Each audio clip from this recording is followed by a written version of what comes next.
por la deuda. A nosotros trataron de dominarnos por la espada. Inglaterra había triunfado en la batalla naval de Trafalgar, entonces se vio en la posibilidad de invadir lo que era el Virreinato del Río de la Plata, el puerto de Buenos Aires.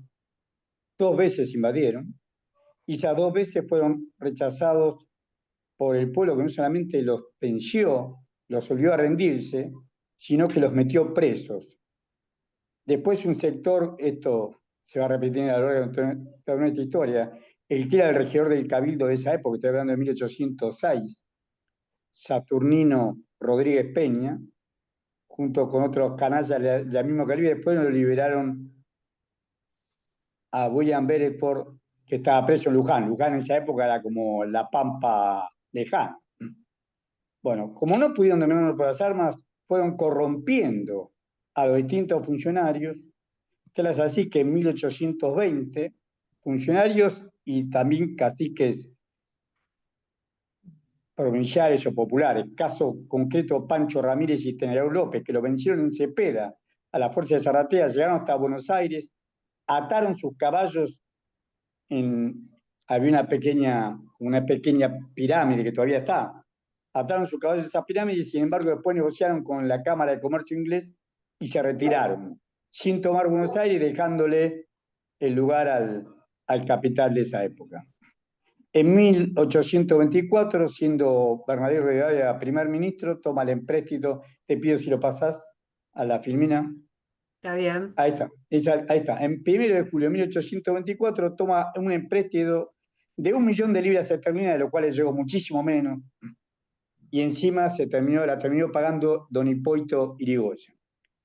Pero no solamente eso, Mitre financió la guerra contra el Paraguay, la guerra de la Triple Infamia, el Imperio de Brasil, Uruguay y Mitre y la Argentina invadieron Paraguay, el heroico pueblo paraguayo, y también se financió con deuda. Ahí 5 millones de libras esterlinas. Te pido si vas pasando, porque como tenemos poco tiempo, muchas gracias.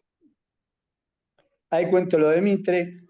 Primero 5 millones de libras esterlinas y después otros 5 millones de libras esterlinas más, que con intereses y comisiones, por supuesto, llegó muchísimo menos. Sarmiento, que lo criticaba duramente a Mitre por endeudarse y por la guerra del Paraguay, cobardemente continuó la guerra contra el heroico pueblo paraguayo y además se endeudó con Inglaterra. Te pido la otra filmina. Domingo Faustino Sarmiento, ahí está demostrado, esto es Archivo Histórico de la Nación.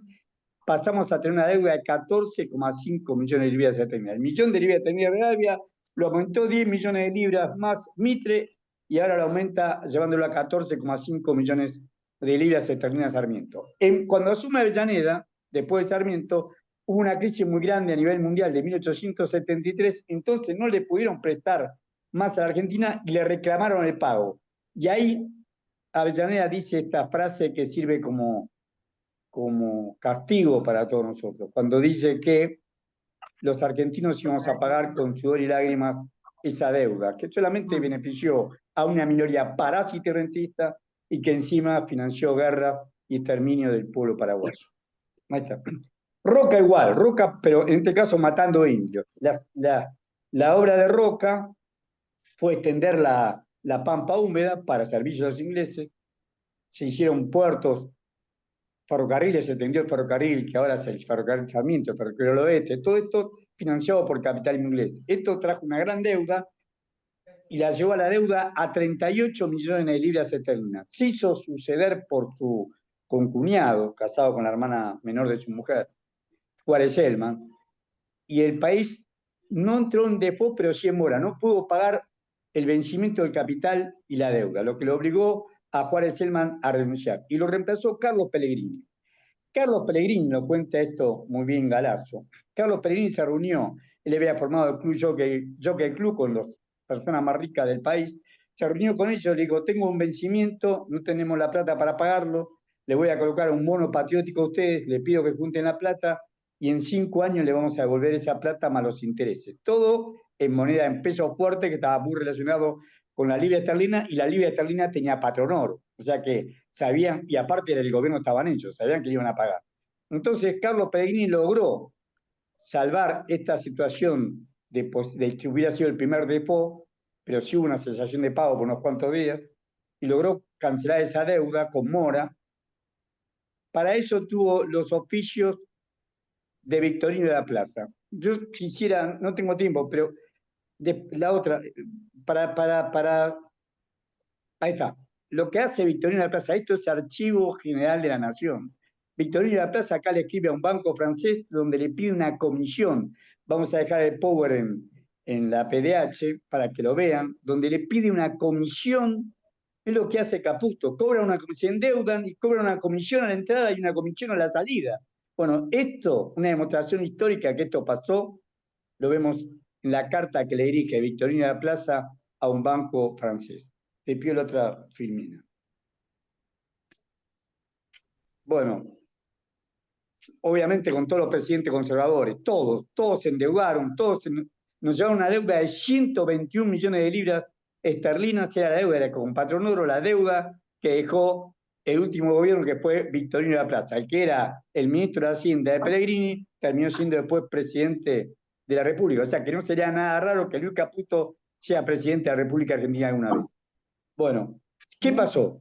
Había hablado con Roque Sáenz que dignamente llamó a elecciones libres con el voto popular, no de las mujeres, pero sí con el voto de la población, y ganó don Hipólito Yrigoyen. Tanto el gobierno de Hipólito Yrigoyen como el gobierno de Alvear bajaron la deuda en 20 millones de libras. O sea, siguió funcionando el país, pero honraron la deuda. Pagaron 20 millones de libras y lograron descender esta deuda que era mucho mayor de toda la riqueza que podía producir la Argentina.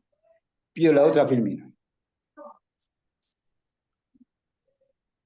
Bueno, acá tenemos el gobierno de facto, Uriburu y Agustín P. Justo volvieron a aumentar la deuda, ahora la aumentaron en 10 millones de libras esterlinas, estamos en 110 millones de libras esterlinas, una deuda impagable. Pero comienza la guerra. Cuando comienza la guerra, en 1939-1945, la Argentina entra a exportarle a los dos, recordemos que se rompió con el eje recién al principio del año 1945, le vendíamos a los aliados y al eje. Y eso permitió que entraran muchos dólares y a su vez como Inglaterra necesitaba financiarse y no podía pagarnos, lo hacíamos a costa de los títulos de deuda que tenía Inglaterra con respecto a nosotros. Nos transfería títulos de deuda y de esa manera fue disminuyendo la deuda. Eso fue lo que hizo Roberto Ortiz aprovechando el marco de la guerra y también fue continuado por Castillo. Cuando se produce el golpe del 43, el 4 de junio del 43, estaba en esa dinámica. Bueno, pero yo no es de leer un rato. Ahí tengo una interferencia, no sé si ustedes escuchan. ¿Puedo seguir? Por favor, cierren los micrófonos. Por favor, cierren los micrófonos. Sí. Cuando asume el GO, cuando se hace el Grupo de Oficiales Unidos, el 4 de junio del 43 de Roca Castillo, ya estaba en ese plan de amortización de deuda con Inglaterra que continuó y en situaciones mucho más ventajosas todavía el gobierno de Rawson y Ramírez, después Farrell y Perón, lo continuaron. En 1952, gracias a la guerra, se pudo cancelar toda la deuda. La Argentina se libró de deuda por primera vez en su historia desde 1824, en 1952, que para nosotros no fue un año fácil, porque hubo una fuerte sequía, habían bajado las exportaciones, pero sin embargo se terminó con la deuda externa. El golpe militar de 1955, lo primero que nos hace, nos endeuda por 700 millones de dólares con bancos europeos, que después se va a transformar en el Club de París. Y a su vez nos inscribe Plan Previs mediante en el Fondo Monetario Internacional y el Banco Mundial. Argentina escribe el Fondo Monetario Internacional, se había creado en 1945 y nosotros nos sumamos en 1956 con la Revolución Libertadora. Después el golpe militar, el gobierno de Aramburu y de Rojas llevaron la deuda a 1.100 millones de dólares. De los 700 millones de dólares que tomó apenas iniciaron, terminaron con 1.100 millones de dólares. Lo continúa Frondizi que amplía la deuda. Amplía la deuda porque hace la exploración de los pozos petroleros y le da concesiones a las empresas, sobre todo norteamericanas, pero amplía la deuda a 1.800 millones de dólares. Cuando lo derrocan a Frondizi y lo reemplaza a Guido termina en su mandato. El primer ministro de Guido fue Álvaro Alzogaray. El segundo fue José Alfredo Martínez Dios. Y el tercero, Federico Pinedo. Los tres aumentaron fuertemente la deuda y cobraron sus comisiones de euros, aumentaron fuertemente la deuda y nos dejaron una deuda de 2.090 millones de dólares. Me quiero detener en la otra filmina, que es qué es lo que acuerda Frondizi, porque Frondizi hace un acuerdo con el Fondo Monetario Internacional para pagar la deuda. Pido por favor la otra filmina. La deuda del gobierno Frondizi demuestra cómo funciona el Fondo Monetario Internacional. El acuerdo con el Fondo Monetario Internacional proponía que se eche el 15% del total de la dotación de empleados públicos. La paralización de todas las obras públicas, la privatización de las empresas públicas, entre ellos los frigoríficos. Recordemos el famoso caso de los frigoríficos de Lisandro de la Torre. La cláusula masiva de ramales ferroviarios, porque ellos como querían instalar la industria automotriz y la industria cementera de Alquitrán, destruyeron Plan Larkin mediante, que era un coronel norteamericano, destruyeron los ferrocarriles. Bueno, por supuesto, esto provocó un gran descontento popular, el plan Coninte, etcétera, etcétera. Pero quiero dejar esto en la PDH para que vean que el plan del Fondo Monetario Internacional es siempre contra la población y termina en represión. Lo que nos pasa los miércoles a los jubilados, en la marcha de los jubilados, la peor represión fue la respuesta que tuvo Frondizi cuando acuerda con el plan, con el Fondo Monetario Internacional. Pido la otra opinión. Arturo Illia. Arturo Illia no solamente disminuyó la deuda, sino que también aumentó las exportaciones. Es cierto que estaba en un proceso de maduración las inversiones que habían hecho en la época de Frondizi. Eso es verdad. O sea, la exploración petrolera ya se estaba haciendo. Él cortó los contratos petroleros, pero continuó con la exploración petrolera. Pero acá quiero decir lo siguiente. La Argentina logró, en el gobierno del doctor Arturo Illia, disminuir la deuda externa, no tuvo necesidad de recurrir a ningún acuerdo con el Fondo Monetario Internacional. Sí cumplió con los pagos que había establecido Frondizi, pero no hizo un nuevo acuerdo, no hizo una ampliación del acuerdo. Aumentamos las exportaciones y genuinamente disminuyó la deuda a un número manejable, 1.650 millones de dólares, y estamos exportando por 1.500 millones de dólares. O sea que con un poco más de un año de exportación podemos pagar toda la deuda. Es una deuda totalmente administrable cuando le hacen el golpe el 28 de junio de 1966. Pido por favor la otra filmina. Entonces, ¿cuál fue el mayor mérito que le vemos nosotros al gobierno del doctor Arturo Illia? Estaba como presidente del Banco Central don Félix Elizalde, hicieron un decreto, el decreto 2581 de 1964, principio de 1964, él asumió el 12 de octubre del 63. Y ahí dice claramente que el único que podía manejar el dólar, el único que podía comprar y vender dólares era el Banco Central de la República Argentina. Ellos por la emergencia cambiaria. A los importadores los obligó, que si tenían deuda real o ficticia, que acuerden ellos con sus acreedores, reales o supuestos, acuerden con ellos su pago. A todos los importadores. Y a los exportadores los conminó a darle un plazo perentorio para que liquidaran e ingresaran al país las divisas de sus exportaciones. A mano de hierro, el Banco Central de la República Argentina, por eso después lo vamos a contar mejor cuando hablemos de la actualidad, la diferencia es mal cuando los presidentes y vicepresidentes del Banco Central son dos empleados del JP Morgan hoy, como son Santiago Bausili y Vladimir Werni, y manejan de acuerdo a lo que el JP Morgan dice. Acá tenemos un decreto, el decreto 2581, que es un ejemplo y que debería volver a instalarse por la emergencia cambiaria. No andar pidiendo deuda. La emergencia cambiaria porque nuestro país no tiene un problema de falta de divisas. Si nosotros tomamos el superávit comercial, las exportaciones superaron las importaciones desde que comenzó este siglo XXI, desde el 2 de enero del 2000 hasta el 30 de septiembre del 2025, superan los 350.000 millones de dólares. 350.000 millones de dólares, estamos endeudados en 455.000 millones de dólares. En lo que va del inútil de Milei, tenemos un superávit. No puedo tomar diciembre porque sumió el 10 de diciembre, pero desde el 2 de enero del 2024 al 30 de septiembre del 2025 tenemos un superávit comercial de 25.000 millones de dólares. El problema acá es que se fuga. Vos tenés un gran superávit comercial y se fuga. Por eso puso la emergencia cambiaria, para evitar la fuga de capitales. ¿Qué significa la fuga de capitales? Los argentinos que tienen poder adquisitivo, las grandes empresas que fijan precios y que ganan pesos, con esos pesos van y compran dólares. Y esos dólares los fugan. Lo que prohibió terminantemente con este decreto que esto pase. El único que podía comprar y vender era por orden expresa del Banco Central de la República Argentina. Ahora sí, te pido la otra primera.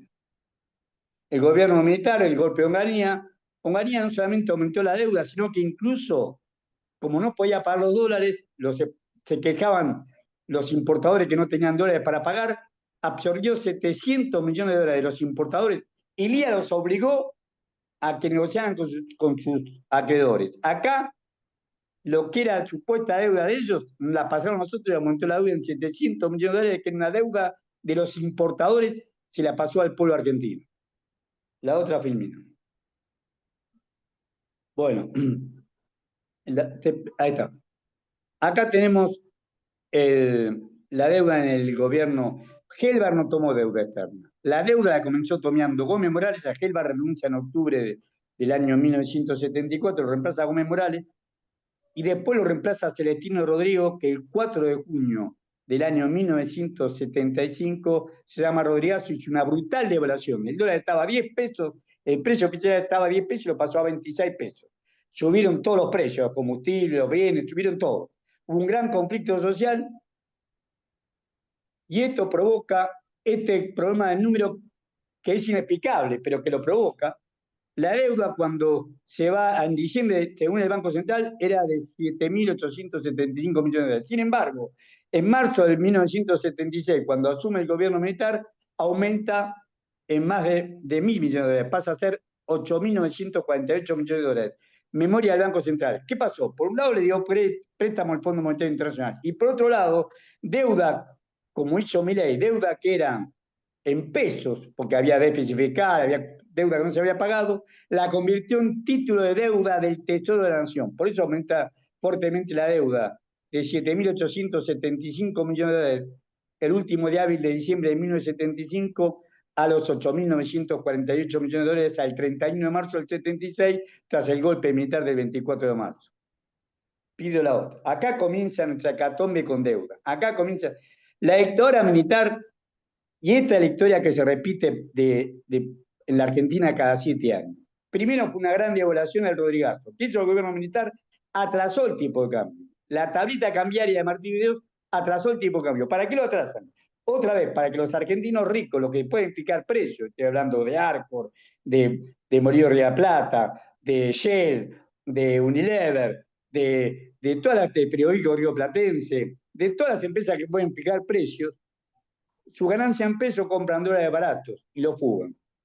Este mecanismo perverso, que se llama carry-trade o bicicleta financiera, se comienza a aplicar en el país tras el Rodrigazo.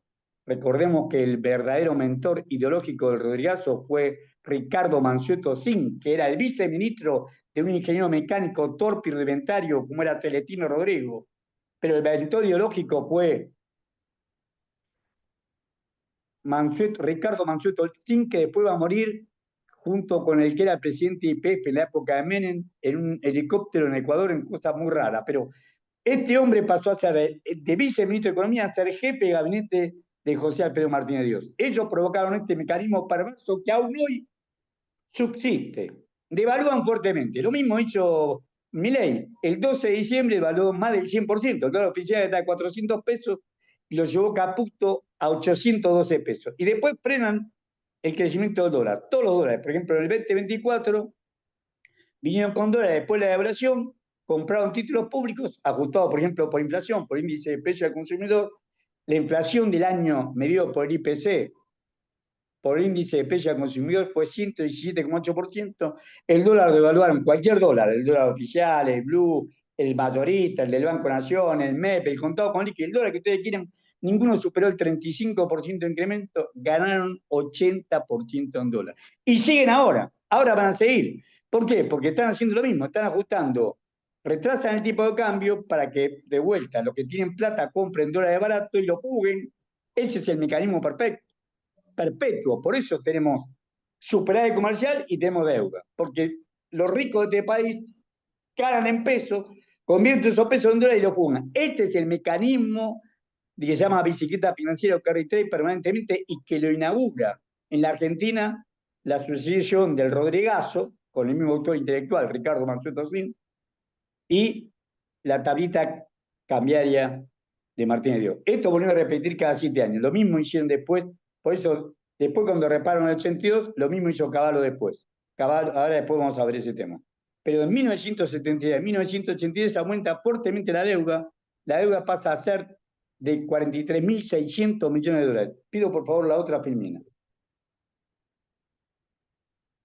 Ah, bueno, esto del KRT que estaba diciendo, las medidas son las mismas. Retrasar el tipo de cambio, como ahora, ahora crece el techo de la banda crece al 1% mensual, retrasar el tipo de cambio, baja que generalidad aranceles. Hoy acaba de hacer un acuerdo, acaban de anunciar un acuerdo comercial de Argentina con Estados Unidos, donde va a destruir todo lo poco que tenemos, porque no podemos competir con Estados Unidos. Es lo mismo que me manden a pelear a mí a los 71 años y con problemas de presión alta me manden a pelear contra Mike Tyson. Es lo mismo.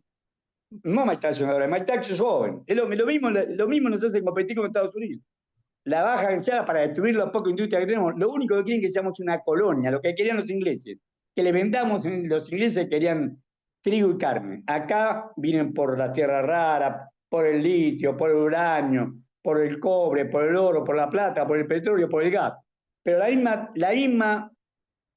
misma política colonialista que tuvieron los ingleses la tienen Estados Unidos con este payaso, con este cipayo que tenemos como presidente y con todo este equipo económico que son todos empleados del JP Morgan. Don Félix Elizalde, un patriota, presidente del Banco Central, desde octubre del 63 hasta el golpe militar del 28 de junio del 66 con Elía, diciendo claramente que el Banco Central es el responsable del manejo cambiario. A estos cipayos, a estos empleados del JP Morgan, Santiago Bausili, presidente del Banco Central, y Vladimir Werner, vicepresidente, que cumplen solamente, no hay crédito para nadie, no hay crédito para la vivienda, no hay crédito para nada. Lo único que garantiza es que el carry trade funcione. Lo único que garantiza es que el tipo de cambio crezca menos que la tasa de interés o que los precios. ¿Por qué? Porque así pueden jugar dólares. Es lo único que garantiza este Banco Central desde que asumieron. Pido por favor la otra primera, que es lo que quería decir. Acá, los seguros de cambio. Caballo que hizo, le salvó la vida a las empresas locales. Sebeles Macri debía 124 millones de dólares. A Sindar, en esa época era presidida por López Sofrán, pero antes había sido presidente José Alfredo Martínez de Oz, 649 millones de dólares. La compañía naviera, bueno, acá toda la deuda, hay más deuda. Esta deuda sumaba 23 mil millones de dólares. Era deuda privada. ¿Qué hizo Cavallo? Cavallo, después de la derrota de Malvinas, se tuvo 53 días como presidente, 53 días como presidente del Banco Central. Instrumentó un seguro de cambio que hizo que ellos pagaran, estas empresas pagaran su deuda en pesos, que lo pactaban con él, con Cavallo, pactaban con Cavallo, un empleado de la Fundación Mediterránea, pactaba con estas empresas la tasa que iban a pagar y nosotros nos hicimos cargo de la deuda en dólares. Como no teníamos dólares, colocamos un bono que se llama Bonex 1982, bonos externos de 1982, que después lo usaron para las privatizaciones en la época de Menem. Ya tenían todo cerrado y nos traspasaron toda la deuda del Estado argentino. Por eso, cuando asume Alfonsín, Bernardo Greenpool se encuentra con una deuda de 43.600 millones de dólares. Y don Bernardo, un patriota, no quiso pagarle la deuda a estos sátrapas. Dijo, no, vamos a dividir la deuda legítima y legítima. Después vamos a ver si las obras públicas que hicieron tenían el costo que tenían, eso lo podemos auditar. Pero esa es la deuda que pagamos. Toda esta deuda de seguro de cambio, firmado por nadie. Al seguro de cambio lo habían firmado Domingo Cavallo como presidente del Banco Central y a Niño Pastore como ministro de Economía. Y después lo continuó. A Cavallo reemplazó Julio González del Solar en el Banco Central y Jorge Hueve, que era el secretario de Hacienda del Grupo Brígida, los Bulgeroni, como ministro de Economía. Por cuatro nadie, nombrado por 4 dictadores. Por eso, don Bernardo Greenpool se negó a acordar con el Fondo Monetario Internacional. El 18 de febrero de 1985, Joaquín Ferrán, que era el representante en la Argentina del Fondo Monetario Internacional, fue a verlo a don Bernardo y Bernardo lo echó a los gritos porque quería que reconociera esta deuda. Y dijo que no iba a reconocer bajo ningún concepto. Al día siguiente, el 19 de febrero, Alfonsín lo invitó a comer a Olivos y le pidió la renuncia. Pido por favor la otra filmina. Cavallo había dejado armado todo esto para sus patrones, para que el Estado se haga cargo, seguro de cambio, mediante la deuda de ellos. Y Greenpool se negó terminantemente a pagar esa deuda. Pido la otra, igualmente esto lo dejo. Pido la otra filmina por problema de tiempo. Se hace un acuerdo con el Fondo Monetario Internacional, lo echan a don Bernardo Greenpool, se hace un acuerdo con el Fondo Monetario Internacional. No viene el secretario del Tesoro, viene Paul Volcker, que era el presidente de la Reserva Federal de Estados Unidos, que es el Banco Central de los Estados Unidos. Pido la otra filmina. Se hace un acuerdo con el fondo, viene como ahora, igual que ahora, nada más que en vez de venir Scott Bessent, vino Paul Walker. Y acá viene lo que hace Alfonsín. Alfonsín es el que acepta la deuda y la legaliza, porque estaba firmada por nadie. 4 dictadores, inclusive Viñón y los jefes de la Fuerza Armada, y 4 funcionarios nombrados por esos 4 dictadores. Eso era lo que habían hecho el seguro de cambio. Don Bernardo Greenput se negó a aceptar esto, pero Zurruy, Machinea y toda esa, Brodson y toda esa caterva del Plan Austral lo aceptaron. Acá están las circulares por las cuales cambiaron los bonos firmados por nadie por título de deuda externa argentina firmado por Zurruy. Se reemplazaron los títulos de deuda externa de la dictadura militar por obligaciones del Banco Central de la República Argentina del gobierno constitucional. Alfonsín legitimó la deuda heredada de la dictadura militar. Pido por favor la otra filmina. El plan primavera fue esto, fue devaluar, fue ya todo va por perdido. Miren la evolución del dólar. El 6 de febrero de 1989, José Luis Machinea, presidente del Banco Central, como había vendido todos los dólares, dice, señores, yo no puedo, no tengo más dólares para vender. El dólar estaba a 17 dólares con 62. Se producen las tomas de supermercados, tienen que asumir el 9 de julio en forma anticipada. Menem ya estaba a 650 australes. Termina todo un poco más de 2 años más tarde, 10.000 australes por un dólar. De 650 australes por un dólar a 10.000 australes por un dólar. Voló el país por el aire. Después de hacer eso, otra vez, retrasan el tipo de cambio con la convertibilidad. Pido por favor si me pasan la otra filmina. Ya le voy dejando tiempo, yo estoy usando más tiempo del que me corresponde. Pido por favor la otra filmina. Tranquilo, te perdonamos, Horacio, sí. Puedo seguir, entonces Sí. voy. Seguí un poquito más, dale. Bueno, gracias. Mirá. Viene Menem y ahí vuelve el carry trade. La evaluación la había hecho Cavallo, la había hecho el mismo menemismo cuando llegó, y Cavallo llegó a 10.000 de 17 australes con 62 centavos en un poco más de 2 años a 10.000 australes. ¿Y ahí qué hacen? Ahí vuelven a retrasar el tipo de cambio, vuelven a hacer toda la apertura, vuelven a importar, vuelven otra vez el DM2 de Martínez de Dios, vuelven a importar todo, destruyendo nuestra industria, y se acuerda con el Fondo Monetario Internacional. Ahí vuelve con furor el carry trade de Martínez Dios, del Rodrigazo y de Martínez Dios. Y lo repiten ahora con el fin del gobierno de Alfonsín y la convertibilidad. Pido por favor la otra filmina. Por supuesto, en el interín vendieron las empresas nuestras, en los cuales utilizaron al 100% de su valor los Bonex 1982. Miren lo que hizo el grupo Techina, el grupo Roca, cómo se quedó con Somisa, que hoy llaman Ternium Siderar. ¿Cómo se quedó con Somisa? Por un lado, había la deuda que tenían ellos, que habían tomado supuestamente de afuera, se la cambiaron por estos bonos 1982. Después, como esos bonos 1982 empezaron a bajar su valor, la lámina decía $100 y se compraban a menos de $20, 16, 17, 18 dólares. Se llamaban bonos basura, fue y los compró. Los compró esa suma. ¿Por qué? Porque las iba a usar para quedarse con Somisa. Lo pagó por la quinta parte de su valor, porque la Somisa se privatiza y él lo pagó, los títulos se tomaron al 100%. Por eso decimos, entraron títulos teóricamente por 14.000 millones de dólares, pero el valor real de esos títulos fue alrededor de 6.000 millones de dólares, o sea, menos de la mitad. No el caso de Techin, que lo compró más barato todavía, pero en promedio pagaron menos de la mitad. Nosotros dimos nuestras principales empresas, aerolíneas, YPF, Somisa, Segva, teléfonos, todas nuestras empresas, por 6.000 millones de dólares. Pido la otra filmina. Y vos me decís cuando ya estoy pasado de tiempo y así acelero. Y ahora sí, apurate. ¿Qué? ¿Apuro? Ahora podés apurarte un poquito.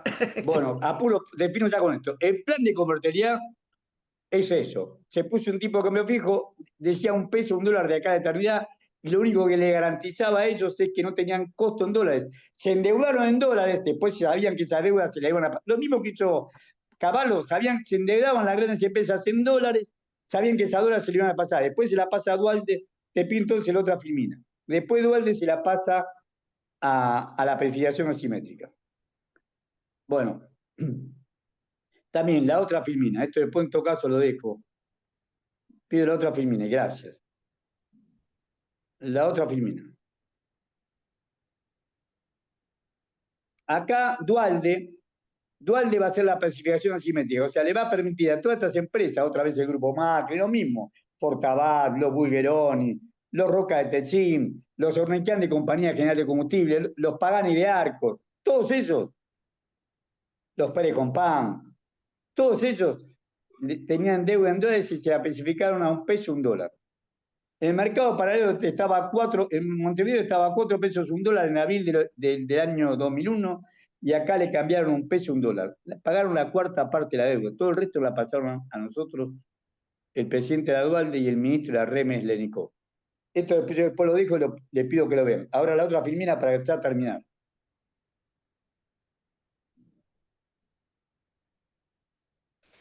Acá durísimo. Nosotros tuvimos este gravísimo problema de la deuda y vino Néstor Kirchner, que asumió el 25 de mayo del 2003 con 22% de los votos. Lo que hizo el default lo había declarado, la asociación de pago lo había declarado en diciembre del 2001 Rodríguez Sá. Se agarró de ahí y recién en mayo, en 2 años estuvo gobernando, en mayo del 2005, asumió el 25 de mayo del 2003, el mayo del 2005 hizo un canje de deuda. ¿Pero cómo hizo? Primero los llamó a todos los acreedores para que demuestren dónde estaba la deuda. La estafa, la deuda, dónde estaba. Y después que lo demostraron, les hizo una quita en promedio del 65% del capital y extendió los plazos hasta el año 2021. Con lo cual solucionó el problema de la deuda. El problema del país en quiebra por la hipoteca de la deuda lo solucionó ese patriota que fue Néstor Carlos Kirchner, porque le hizo una quita del 65% y extendió los plazos de pago, en cómodos plazos de pago, y nos sacó al Fondo Monetario Internacional de encima después de 50 años de tutelar. Había venido en 1956, como contamos rápidamente con Previs, y en enero del 2006 juntó dólar por dólar, no teníamos la soja ni el petróleo, juntó el superávit comercial 9.350 millones de dólares, 9.350 millones de dólares y nos sacó al Fondo Monetario Internacional de encima. Pido la otra, ya termino con esto y dejo paso. Acá la deuda. La demostración palpable que era una deuda administrable se va a Cristina Fernández de Kirchner el 10 de diciembre del 2015, mira, la deuda de solamente 240.000 millones de dólares, pero el 60% era intrasector público. Yo estaba en ese gobierno y todos teníamos la obligación, por más excedente transitorio de caja que tuvieras, tenías que comprar un título público. Se te caía una licitación, no le volvía la plata a Hacienda. Ibas y comprabas un título público. O sea que los organismos públicos, el Banco Nación, el Fondo de Garantía de Sustentabilidad de ANSES, los fondos fiduciarios, todos teníamos títulos públicos de deuda del Tesoro de la Nación. Por eso la deuda era 240.000, pero en realidad que es un 60% menos. La deuda exigible era 93.000 millones de dólares, porque teníamos con el sector privado los bonistas y con los organismos multilaterales y bilaterales de crédito, el Banco Mundial, la CAF, la Cooperación Andina de Fomento, el BID, pero no estaba el Fondo Monetario Internacional. Rápidamente traté de contar toda nuestra historia de la deuda y muchas gracias.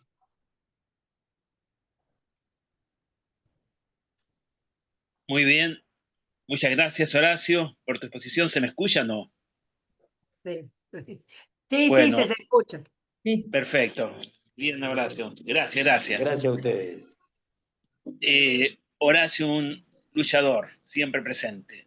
Bueno, ahora vamos a dejarle la palabra a una luchadora también, feminista, Candelaria Boto, economista, igual que Horacio, especializada en políticas públicas con perspectiva de género de Claxo. Claxo con C de casa comienza, para no confundir. Docente en educación superior, divulgadora económica y activista feminista, directora de la Asociación Civil Ecofeminita, columnista en medios radiales, televisivos y gráficos. Su objetivo profesional es tender puentes entre la investigación académica y las discusiones cotidianas, sacar la academia a la calle, aportando herramientas para la construcción de una sociedad más igualitaria. Bueno, dejamos entonces a Candelaria Boto. Gracias, Candelaria. Hola José, muchas gracias. Perdón que me conecté un poco tarde, fue cuando llegué del trabajo, así que llegué a escuchar más o menos la mitad de la presentación de Horacio. Es un gusto, un honor compartir esta exposición y les agradezco por la invitación. Voy a compartir pantalla directamente con la presentación. ¿La ven ahí bien? ¿Se ve? Sí. Perfecto. Sí, Bien. Bueno, se van a complementar bien porque Horacio llegó justo a hablar bueno, de toda la historia, el recorrido que tiene el Fondo Monetario Internacional en nuestro país. Yo voy a hacer foco en los movimientos que tuvo, sobre todo en el último tiempo, así que me ahorra mucho de explicar justamente esta historia que tenemos con el Fondo Monetario Internacional y los 23 programas, ¿no? A lo largo de nuestra historia.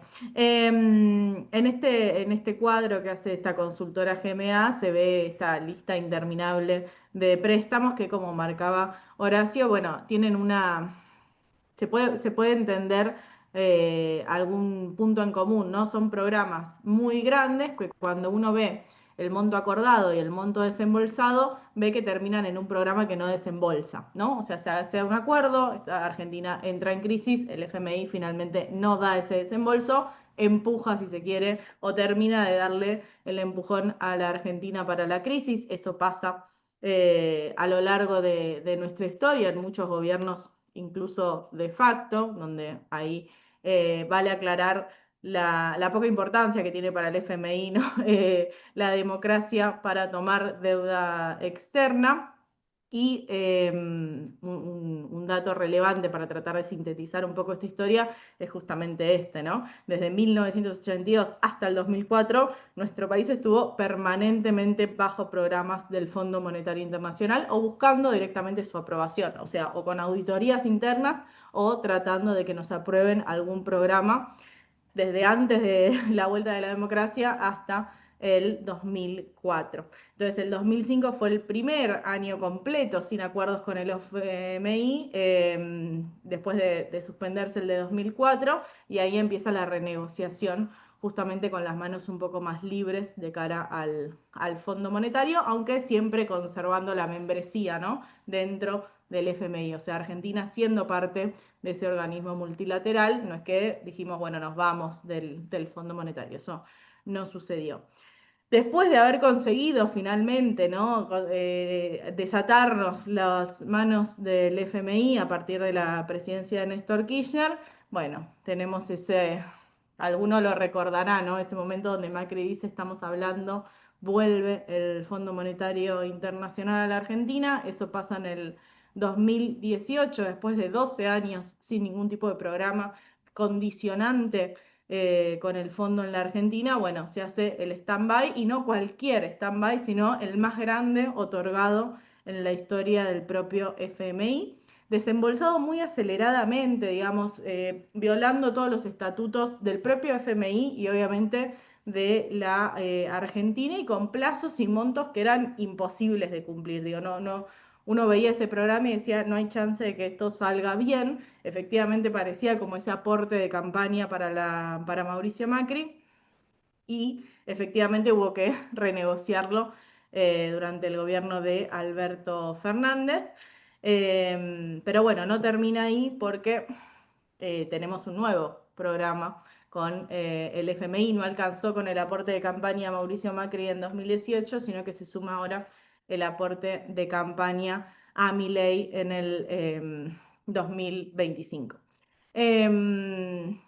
Acá, como para que dimensionemos un poco la fotografía de hoy, ¿no? Con todo este recorrido tan extenso de nuestra historia con el propio organismo. Bueno, hoy en día no solo somos el país que tiene la deuda más grande con el Fondo Monetario Internacional, sino que si sumamos a los 9 que le siguen, de este cuadrito de la CELAC, bueno, apenas llegamos, de hecho no llegan al monto que le debe la Argentina, ¿no? En términos totales. O sea, le debemos más que los 9 que le siguen, que más le deben. Y también mención especial para los países, ¿no? Ucrania le debe 14.992 millones de dólares, nosotros le debemos casi 64.000 millones de dólares. Ucrania está en guerra, no, Argentina no. Bueno, Egipto que tiene crisis sistemáticas también con el FMI, podríamos hablar de algunos paralelismos. Ecuador, que también sigue y está en crisis. Es interesante Ecuador en la región porque incluso en la noticia que salió hoy del anuncio del acuerdo comercial con Estados Unidos. Bueno, hoy también Estados Unidos publica lo mismo con Ecuador, ¿no? Con Ecuador, con El Salvador, con los países que van a ser la puerta de entrada de Estados Unidos para la región, bueno, donde lamentablemente Argentina se encuentra ahí, y Argentina como un país mucho más grande y de ingresos medios, que no es lo mismo que sucede en Ecuador, en El Salvador y en Guatemala, que es donde están, donde también tienen estos tipos de anuncios. Bien. De los países de ingresos medios, este dato me parece relevante. Argentina es el que más tiempo estuvo bajo programas del Fondo Monetario Internacional. Hablamos de 45 años de los últimos 69, o sea, desde su ingreso en 1956 hasta el 2025. Hay una relación muy estrecha entre el FMI y la Argentina, y una condición, un condicionante muy marcado en nuestra historia económica. Obviamente que desde el 2018 sí, somos el principal deudor. Lo que pasó ahora es que crecimos, ¿no? Con este nuevo programa de 20.000 millones de dólares para la Argentina en abril del 2025, salvando al gobierno de Javier Milei ante un escenario de escasez de divisas en un año electoral donde no se entendía cómo o de dónde iban a salir los fondos para mantener este programa económico. Bueno, salieron del FMI, más adelante se quedarán sin eso y vendrá directamente el Tesoro de Estados Unidos. Este gráfico me parece bastante ilustrativo de la situación que tenemos actualmente. Las barritas en azul son el préstamo de 2018, ¿no? Cuando yo decía, se veía que era medio impagable, bueno, 2022, 2023 ya parecían muy difíciles de cumplir en términos de todos los dólares que teníamos que juntar para hacer frente al pago de la deuda. Las barritas en rojo son las renegociaciones que hace Alberto Fernández, o sea, esas barritas en azul, bueno, extenderlas en el plazo de tiempo, decir, bueno, te las voy a pagar, pero te las voy a pagar entre 2026 y 2033. Y ahora se suma a esa renegociación que había hecho Guzmán en el gobierno de Alberto Fernández, las barritas amarillas, que es esa deuda nueva, ¿no? Entonces era como que dijeron, no, el perfil parece demasiado bondadoso, vamos a sumarle un extra de deuda, así el 2029 directamente parece imposible de cumplir. Y lo traigo también porque es un gráfico que va hasta el 2038, ¿no? Y también marca que la importancia de entender estos temas, porque los vamos a discutir los próximos años de nuestras vidas, las próximas décadas de nuestras vidas, ¿no? Estos programas con el Fondo Monetario Internacional, por eso valoro tanto también que estemos acá un jueves a las 9 de la noche haciendo este repaso del ciclo de endeudamiento de la Argentina con el FMI.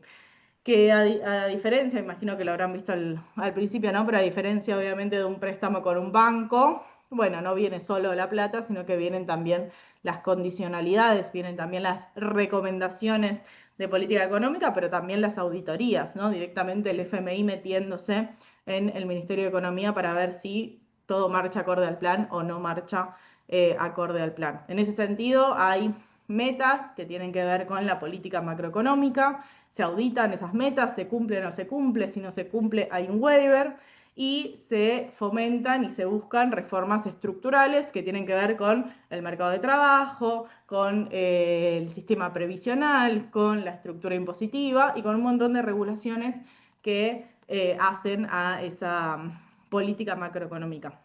De todas maneras, también es muy evidente, muy claro, sobre todo en este gobierno de Javier Milei, que esas negociaciones son 100% políticas, más allá de las discusiones técnicas. Bueno, cuando el gobierno no llegó a las metas de reservas a mitad de este año, lo que el FMI hizo fue modificar las metas de reservas. Digamos, no es que le dijo, no, Argentina, no estás haciendo lo que yo te digo. Digo, no, Argentina, yo igual te voy a bancar porque quiero que Milei siga siendo presidente, así que siga y siga, después vemos cómo hacemos con la acumulación de reservas. Pero para los gobiernos que no están tan alineados al FMI, o sea, que no buscan las mismas políticas macroeconómicas, esto puede ser una traba porque tenés al FMI que te dice, no, bueno, no te hago el desembolso que te tenía que hacer, no te facilito el waiver, digo, empiezan las tensiones con el FMI que trae inestabilidades al país y que son lo que termina atando de manos a los gobiernos que no quieren seguir este tipo de políticas. Acá un recuadro de los tipos de políticas que suelen exigir, los tipos de regulaciones también que suele exigir el Fondo Monetario Internacional, límites al déficit fiscal, al déficit combinado, o sea, no solo el déficit fiscal federal, sino también del gobierno y del Banco Central, digamos, se mete mucho en la política fiscal, mucho en la política monetaria en términos de bueno, límite a la caída de las reservas internacionales, pero en realidad metas de reservas, y también en la deuda pública, sobre todo las deudas entre el Banco Central y el Tesoro. Hay cantidad de criterios que se van usando para cada país. En el caso de Argentina, obviamente, los límites a la tasa de inflación, pero si uno, y la gente que lo ha hecho, de estudiar en profundidad los condicionamientos del Fondo Monetario son la reducción del gasto público. No hay una idea de aumentar la recaudación tributaria, sino todo lo contrario. La idea es de un Estado más chico, un Estado menos interventor, un límite en la expansión monetaria, una política monetaria más restrictiva, metas de acumulación de reservas, porque al Fondo Monetario Internacional hay que devolverle la plata, así que necesitan que junten esos dólares para poder hacer frente a los pagos, metas de inflación en el caso de Argentina sobre todo, y siempre están viendo cómo, bueno, que los países vuelvan a entrar en el círculo de deuda externa privada, ¿no? Que vuelvan a entrar al mercado financiero internacional y así también que vayan entrando dólares que luego van a ser pagados al Fondo Monetario Internacional. Este es la meta de reservas, este gráfico del CEPA muestra la meta de reservas que tiene la Argentina, que son los puntitos. En rojo habla de las metas originales, o sea, las metas que se acordaron en abril de 2025. Los celestes son lo que el FMI le dijo, bueno, está bien, te bajo un poco las metas, y se negoció eso a partir de junio de este año. La línea azul es la triste realidad de las reservas del Banco Central, que no hay que ser economista para ver que la línea va para abajo, ¿no? La línea va para abajo y los puntitos están muy arriba, podríamos decir. O sea, Argentina está muy lejos de cumplir las metas de reservas. De hecho, para la de diciembre, para la meta ajustada, que vemos que la meta original estaba muy por encima de esa meta ajustada, bueno, estamos a casi 9.000 millones de dólares. Ahora, 13 de noviembre, estamos a casi 9.000 millones de dólares de cumplir la meta de diciembre. Está bien, es fines de diciembre, pero es medio difícil creer que la Argentina pueda acumular esa meta de reservas.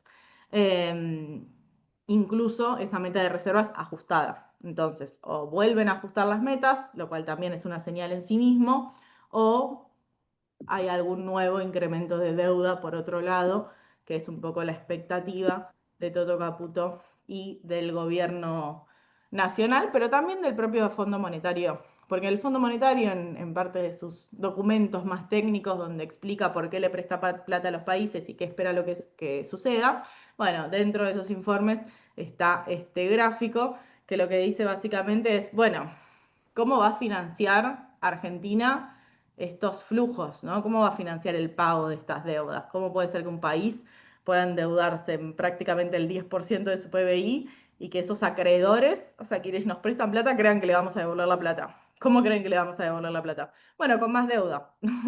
O sea, se entiende que a partir de 2026, esa barrita que ven con puntitos, bueno, esa barrita sería lo que entra justamente del mercado financiero privado, de los bancos, de los fondos de inversión, que Toto Caputo pueda finalmente volver a entrar a esos mercados de deuda y con esos dólares justamente proyectar el pago de otra deuda.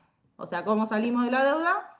Con más deuda. Ese es el proyecto político del gobierno de Milei, pero también del Fondo Monetario Internacional para la Argentina. Y vemos que es bastante optimista en el sentido de creer que ya en 2026 esto va a ser una realidad, y por eso el riesgo país es tan importante para este gobierno, ¿no? Porque el riesgo país marca si esa puerta se abre o no, básicamente. Bueno, en relación a las exigencias que hizo el Fondo Monetario en la última revisión, habla, bueno, de la unificación del mercado cambiario. No es tan delimitado este tema, no es tan definido este tema, pero sí, vienen hablando y hay obviamente una tendencia hacia una unificación del mercado cambiario, el acceso al mercado financiero internacional, que ya un poco lo charlamos. Una reforma tributaria que siempre en el caso del FMI es una reforma tributaria regresiva, donde pagan menos los que más tienen y pagan más los que menos tienen. De hecho, acá hay que recordar que el último que subió el IVA en la Argentina fue Caballo en la crisis, que lo lleva al 21%. Algo que se viene hablando mucho en este último tiempo, que es la reforma previsional y la reforma laboral. El gobierno espera meter la reforma laboral ya en diciembre. La previsional se ve que la van a demorar un poco más. Y la privatización de los servicios públicos, del sector energético. Y acá ya me parece que entra más el rol de Estados Unidos, sobre todo con el documento de hoy, de, bueno, quién va a manejar los minerales críticos, cómo nos vamos a relacionar con Estados Unidos, sí, qué tipo de lugar le vamos a dar a Estados Unidos y cómo vamos a sacar a China de ciertas inversiones que ya tienen hechas, básicamente. Bueno, me voy a meter un poco más en la parte de los efectos que tiene esto, una manera de leer las deudas. Como economista feminista, yo les hablé en general de esta historia reciente que tenemos con el Fondo Monetario Internacional y las condicionalidades que impone. Ahora, hay que decir que esas condicionalidades, cuando hablamos de reducción del gasto público, esta motosierra que pasan por las jubilaciones, por la obra pública, por la educación, por la salud, bueno, hay un efecto o sí, una incidencia mayor en la vida de las mujeres. ¿Por qué? Bueno, en parte por los roles de género. Digamos, si uno va a una guardia a un hospital y está estallada esa guardia, bueno, probablemente quien atienda a esa persona que está enferma, que necesita atención médica, sea una mujer, sea la madre, la hermana, la tía, la abuela, la prima, alguna mujer que tenga cerca. Lo mismo cuando no hay espacios en los maternales, digamos, va a haber mujeres que se queden en sus casas cuidando a esas infancias, o incluso lo vimos este año con todos los reclamos de las personas con discapacidad, donde salían las familias, sobre todo las madres y las mujeres de esas familias, diciendo, bueno, si no hay plata para el transporte, no puedo acceder a esas terapias. Bueno, esas mujeres se quedan ahí cuidando justamente a esas personas con discapacidad. Entonces, bueno, hay un tiempo de las mujeres que se destina a ese trabajo no remunerado que debería hacer el Estado, que antes hacía el Estado y que ahora pasa de nuevo al ámbito privado, y en ese ámbito privado a las mujeres de ese ámbito privado. A su vez, como las mujeres tienen tasas más altas de informalidad, bueno, tasas más altas de informalidad sumado a que ganamos menos, tanto en el mercado formal como en el mercado informal, bueno, hace que tengamos menos capacidad de ahorro, y cuando uno ve los procesos de endeudamiento de las familias, bueno, en realidad son los procesos de endeudamiento que, cuando los miras por género, afectan mucho más a las mujeres, porque además las mujeres muchas veces no pueden acceder al mercado formal de crédito, sino que acceden al mercado informal de crédito, que tiene tasas usureras y, bueno, tasas usureras en el caso de las billeteras virtuales, directamente condiciones criminales en el caso del prestamista del barrio, ¿no? También por diseño tributario, digamos, cuando hablamos de que las condicionalidades tienen que ver con reformas regresivas, bueno, el caso de Caballo, aumentar el IVA hace que todos, todas paguemos más. Como las mujeres somos más en los sectores de menores ingresos, esos impuestos pesan más en nuestros bolsillos, ¿no? Una persona que consume toda la plata que tiene, paga el 21% de IVA, o sea, paga el 21% de un impuesto tributario. ¿Cuánto paga Marcos Galperín de impuestos? En Argentina, cero. Entonces, esas desigualdades en cuánto pesan los impuestos en nuestros bolsillos también hace que este tipo de políticas del Fondo Monetario Internacional y de Milei impacten de manera diferenciada en las mujeres, más allá de que el FMI tiene dentro de sus recomendaciones las políticas de género, pero en prioridad 10 como para quedar bien, pero nunca le da una asignación específica, ¿no?, a ese tipo de políticas. para dar un dato concreto de esto que dije en relación a por qué también hay un impacto diferenciado, quería traer este gráfico, que es el gráfico del cálculo que se hizo, una estimación, ¿no?, de cuánto sería el aporte del trabajo no remunerado dentro del PBI, ¿no? Hacer una cuenta que no se hace porque como es un trabajo no remunerado no tiene un precio, no tiene un intercambio mercantil, entonces es algo que tenés que estimar por fuera del Producto Bruto Interno, pero cuando uno hace esa cuenta, que es básicamente buscar precio y cantidad, ¿no? Buscar cuál es la cantidad de horas de trabajo no remunerado, eso lo sacás por la encuesta permanente de hogares y decís, bueno, las mujeres en promedio, las mujeres y los varones en promedio destinan tanto, bueno, ¿a qué precio? La Argentina ahí tomó una decisión y dijo, voy a tomar el precio de las trabajadoras de casas particulares, que sabemos que es uno de los sueldos más bajos de la economía. Entonces, esta estimación que les estoy mostrando es una estimación bastante conservadora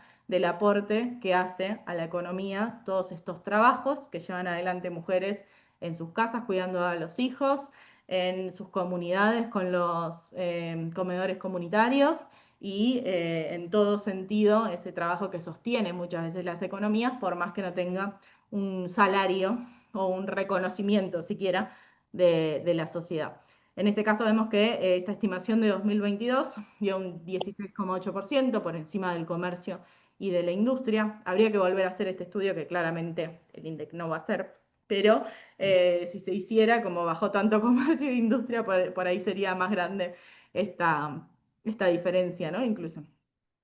Y este gráfico, que dice elaboración propia, pero es de un estudio de la Tindad, es elaboración propia de la Tindad, pero que sintetiza muy bien por qué la deuda, cuando hablamos de deuda, en realidad deberíamos estar hablando qué deuda tenemos con las mujeres, ¿no? En relación a no solo este aporte invisible o invisibilizado, mejor dicho, que hacen a la economía de los países, sino también que esta deuda soberana, este financiamiento, esta deuda externa, impone condiciones y condicionalidades que generan políticas de austeridad, que promueven la motosierra y que tienen un efecto justamente en las mujeres. Tienen efecto, como decíamos, por estructuras regresivas, estructuras tributarias más regresivas, o sea, cómo se financia el pago de esa deuda con impuestos regresivos, o sea, se financia con el impuesto que nos pesa más en nuestros bolsillos, y porque también en el gasto público esa motosierra va a priorizar el pago de intereses de la deuda, que no es exactamente ni salud, ni educación, ni infraestructura, ni nada que mejore la vida concreta de las personas, y eso también va a poner en tensión ese trabajo gratuito. Por todo eso decimos, bueno, hay una deuda, efectivamente hay una deuda en nuestro país, que tiene que ver con las mujeres, con su aporte y con esa desigualdad estructural que se ve y se reproduce sistemáticamente en nuestras estadísticas públicas. Esto lo voy a pasar un poco porque me imagino que lo habrán charlado antes y si no, tiene que ver con lo que hablamos recién, ¿no? Con esta disputa por el modelo de acumulación en Argentina. Yo laburo en varios medios de comunicación y siempre está la comparación Milei-Macri, Milei-Macri. Yo creo que la propuesta política de Milei es mucho más radical que la de Macri y hay que compararlo con Martínez de Oz. Digamos, el nivel de cambio estructural que trajo Milei no tiene que ver con el gradualismo, más allá de que todo sea parte de la derecha argentina, cuando uno ve los cambios estructurales, uno ve una disputa por el modelo de acumulación, o sea, ¿dónde es que se genera riqueza en nuestro país? Bueno, la propuesta de Milei es un modelo de valorización financiera, y eso es exactamente lo que hizo Martínez de Oz en la dictadura cívico-militar. Yo creo que ahí cabe la pregunta de por qué eso se puede hacer ahora con un gobierno democrático, ¿no? Una pregunta más política, si se quiere, de por qué llegamos a una sociedad que permite esto y que lo vota. Un ejemplo que me pareció muy, muy claro es el jefe de ARCA de Exafip diciéndole al campo, uno de los sectores más productivos de nuestro país, bueno, hagan carry trade. O sea, su ganancia no va a estar tanto por el tipo de cambio, sino con que hagan con esos pesos, porque yo les voy a mantener el dólar bajo, pero les voy a dar una tasa de interés para que esas montañas de pesos sigan creciendo con la promesa de un dólar estable. Entonces, cuando se quieran ir, van a tener justamente estas ganancias extraordinarias. Porque hicieron una producción espectacular, no necesariamente. La ganancia, el modelo de acumulación tiene que ver con que la riqueza la va a dar la valorización financiera.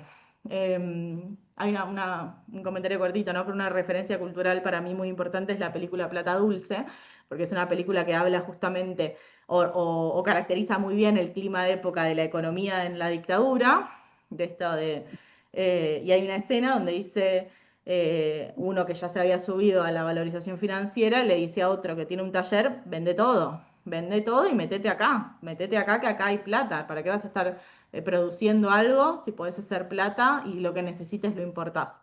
Bueno, es una película de hace 50 años, pero tiene mucha vigencia, lamentablemente. En ese sentido, obviamente, el gobierno avanzó con la ley bases, con esta ley bases que podría haber sido casi una reforma constitucional en términos de todos los temas que tocó y todos los cambios estructurales que promovía, como el RIGI, el régimen de incentivos a las grandes inversiones, que es algo que ya compromete al país para adelante en relación a cómo manejar esas inversiones y el tratamiento tributario que van a tener esas grandes inversiones. Todo un capítulo entero para inversiones mineras, como que el RIGI no fue suficiente y tienen que ser todavía más benevolente con ese tipo de inversiones. Flexibilización y quita de multas para el empleo registrado, que a la luz de lo que parece ser la reforma laboral va a quedar chiquito. Y el listado de privatizaciones de empresas públicas, que bueno, es algo que el gobierno quiere vender sistemáticamente, pero no aparecen tantos compradores como le gustaría. A su vez, y con menos bombos y platillos, pasó el paquete fiscal, que tuvo un blanqueo. O algún senador dijo: a nadie se le niega un blanqueo. La Argentina viene de blanqueos sistemáticos, lo cual habla también de una práctica común en las clases que concentran mayor capital de no pagar impuestos y cada tanto saber que va a venir un blanqueo que les va a permitir regularizar ese dinero, pero este fue la amnistía más generosa de las últimas 8 que hubo en nuestro país. Y dos movimientos, ¿no? Por un lado, la reducción de bienes personales, o sea, la reducción del impuesto que grava la riqueza, del único impuesto que grava la riqueza en nuestro país, y una reforma en el monotributo que, si hay monotributistas en las salas, sabrán que hizo aumentar muchísimo la cuota del monotributo. La reforma tributaria va a tener un poco ¿Sacaste el ventilador? ¿Vos ese. sacaste el ventilador? Creo que alguien tiene el micrófono abierto, Gladys. No te quiero señalar, pero si lo puedes cerrar, por Ya favor. está. Sí, sí, sí. Ah, yo lo Eh, dije. Bien, en relación a las consecuencias sociales, entonces, Argentina efectivamente en 2024 tuvo el ajuste fiscal más grande en los últimos 31 años, o sea, hay que irse al menemismo, al principio del menemismo para encontrar un ajuste fiscal de esta dimensión, y quienes más pagaron ese ajuste fueron las jubilaciones y pensiones. Ahí se explica un poco el porqué de los miércoles de los jubilados. Efectivamente, fueron el 19% de ese recorte. La inversión real directa, que tiene que ver con la obra pública. Los programas sociales, el 12%. Los subsidios a la energía, esos tarifazos que venimos viendo en los últimos 2 años, tiene que ver con esa reducción del 10%. Salarios, acá importante, no solo por la licuación de los salarios del empleo público, sino también porque echaron a más de 50.000 personas de la Administración Pública Nacional. Le siguen las transferencias a las provincias, que en muchos casos también tienen que ver con la obra pública. Bueno, y de todo, subsidios al transporte, asignaciones y prestaciones, ¿no? Esto es todo lo que hemos perdido en 2024, con un foco muy claro, obviamente, en las políticas de género, no solo por el desmantelamiento del Ministerio de las Mujeres, sino por, bueno, prácticamente finalizar el programa Acompañar, que era un programa específicamente para víctimas de violencia de género, digamos, para el caso más extremo de la violencia de género. Bueno, esa política también fue recortada, como la financiación de la línea 144, que es la línea de atención a las víctimas de violencia de género. Bueno, obviamente en el presupuesto educativo y mucho foco dentro del mundo de salud en salud sexual y reproductiva. Incluso el plan ENIA, que es un plan en contra del embarazo adolescente, que fue un plan que tuvo muy buenos resultados, es medio como una insignia a nivel internacional. Bueno, ese programa también fue desfinanciado por este gobierno. Ahora le voy a pasar a mostrar un par de gráficos ya para ir cerrando de los efectos, ¿no? de estas políticas y de esta motosierra. Son un poco tristes, pero hay que entender o caracterizar bien el presente en el que estamos. Este tiene que ver con las jubilaciones, esta licuación de las jubilaciones y sobre todo el congelamiento del bono, que sigue estando en 70.000 pesos desde marzo del 2024, o sea, no de este año, sino del año anterior.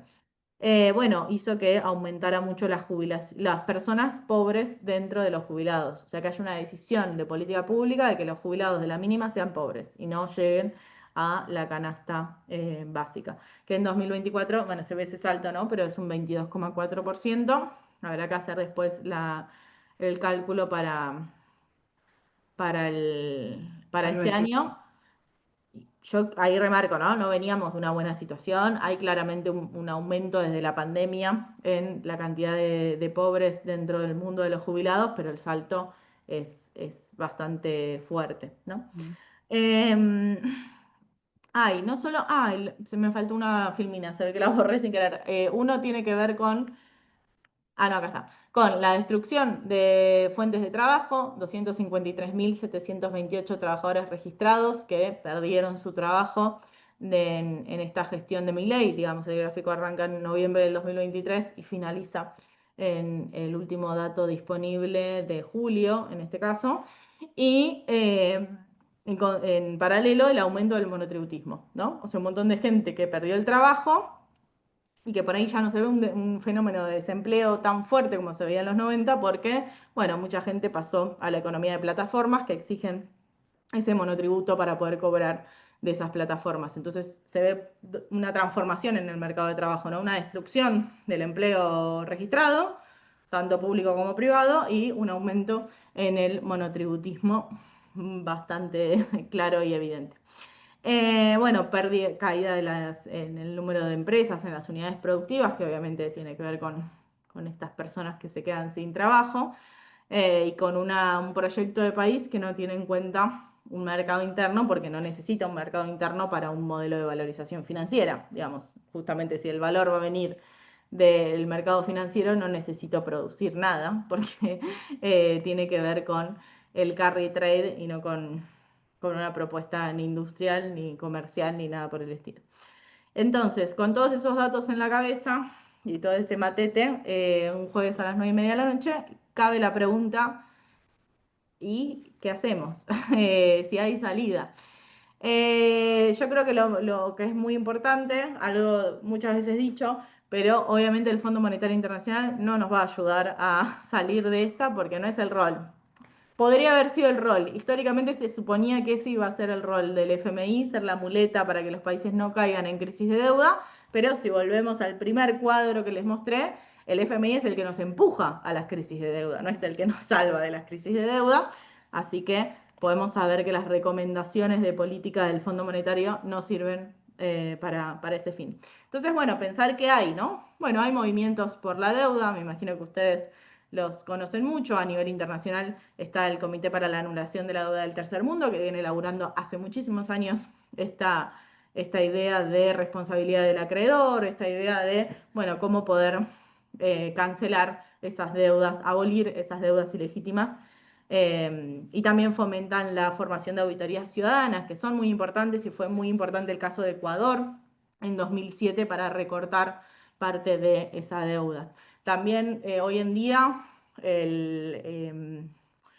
la Iglesia Católica Apostólica Romana, a partir de un llamado de Francisco el año pasado, llamó a este año el año de jubileo de la deuda, digo, también desde una tradición más cristiana, decir, bueno, estamos en un mundo demasiado endeudado, hay que volver al foco al ser humano y no a los acreedores, básicamente, ¿no? Pero es parte de estos movimientos, si se quiere, por reducción o abolición directamente de estas deudas ilegítimas. también hay mucha literatura ahora en relación a la crisis climática y la deuda, digamos, a cómo pensar ciertos canjes de deuda para que los países puedan financiar esa transición, y también esa ayuda ya en un mundo que tiene desastres climáticos, ¿no? Ya no es algo que se avecina, sino que es algo que ya estamos viviendo. Entonces, bueno, es una de las discusiones, uno de los ejes por los que se puede entrar en esto de, para que haya salida, tenemos que salir de este endeudamiento que solo parece salirse con más endeudamiento. Bueno, la propuesta es, no, salgamos de otra manera, ¿no?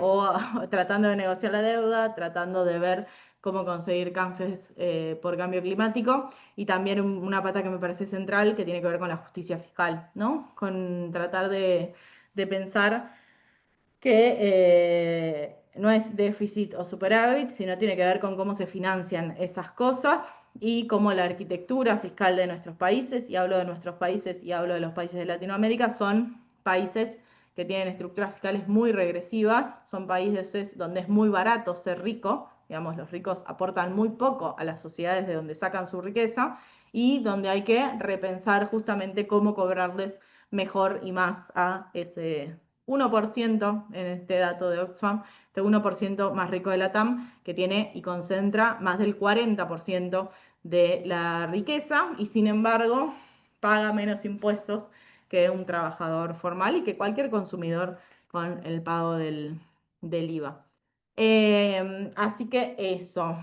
No sé si dije mucho, si se entendió algo, espero que sí. Pero bueno, me callo, así lo dejo a José moderar. Gracias. Gracias, Candelaria, gracias, Horacio. Horacio está sin imagen porque tuvo que cambiarse, me dijo, a su PC. Bueno, anoté algunas preguntas, ¿cierto? Y también, bueno, transmitirle a los expositores el agradecimiento de varias personas que quisieron llegar, ¿cierto? Que están escuchando este conversatorio. Primera consulta es, bueno, si aceptan esto a Horacio y a Candelaria, que podamos colgar en la página de la Asamblea Permanente por los Derechos Humanos los power, digamos, si es posible hacer eso. ¿Tá? Candelaria dice que sí, no sé si Horacio. Por supuesto que sí. Yo te pido no Perfecto. solamente eso, sino también que cuelgues el otro. Si podés colgar el otro que no puede presentar, así tiene todo el periodo completo. Perfecto. Horacio, les comento a todos que hizo llegar otro, digamos, hoy a la tarde, el periodo 2015-2025. Bueno, entre las preguntas, ¿cierto? Que yo aquí anoté es, bueno, ¿qué porcentaje es la deuda? ¿Y cuál es el monto total de la deuda y el porcentaje de la deuda del Producto Bruto Interno? Y eso mismo podríamos plantearlo, cuál era la deuda en términos de PBI también en el año 75-76, para ver, ¿cierto?, cómo se está haciendo insostenible eso.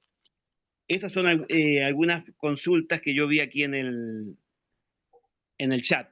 No sé, Ana, si tenés alguna otra pregunta ahí que hayas visto. Acá una que dice, ¿cuál es el monto total de la deuda en dólares del Estado y de las empresas? Esa vi yo. Y bueno, y después voy a recatar una que tengo acá en el WhatsApp, pero como es muy larga, que la mandó Emilio, no sé si está Emilio presente, si él, porque era una pregunta más conceptual. ¿Está Emilio? No lo veo. Si quiere hacerla él, que la haga él, y si no, que las transmito yo. ¿M?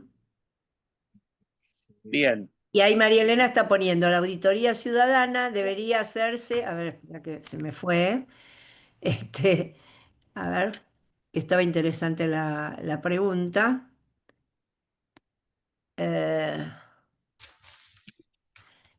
no la encuentro. ¿Dónde está la de María Elena? Habla de la auditoría de la deuda. Así que volví a poner la pregunta en el chat, María Elena, porque no se ve. Y yo le daría la pregunta a Candelaria Horacio, y un poco Candelaria también lo planteó como pregunta, el qué hacer, es decir, cuáles son los caminos, ¿cierto?, porque bueno, esta es una historia que ya se ha repetido en 50 años en 4 oportunidades. ¿Me dejás, Candelaria, empezar a mí? Bueno, mirá, la deuda pública de la Administración Nacional al 30 de septiembre de este año es de 455.000 millones de dólares y el PBI se calcula en 550.000 millones de dólares. Tengamos en cuenta que es un dólar atrasado, etcétera, etcétera, pero si el PBI se calcula en 550.000 millones de dólares y la deuda en 455.000 millones de dólares. Cuando se fue Cristina Fernández de Kirchner, la deuda era de 240.000 millones de dólares, como puse ahí, con el atenuante que el 60% de la deuda era intersector público, o sea que era un porcentaje mucho, y el PBI sería unos 500, llevado al precio del dólar de hoy, sería unos 500, más o menos la misma suma, más o menos la misma suma del 2015 acá, no hemos crecido nada. Hemos crecido en población, pero no en PBI. Por ahí un poco menos, pero no muy significativo.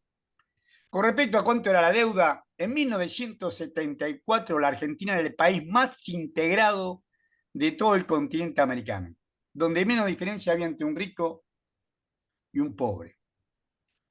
La pobreza era solamente el 4% de la población.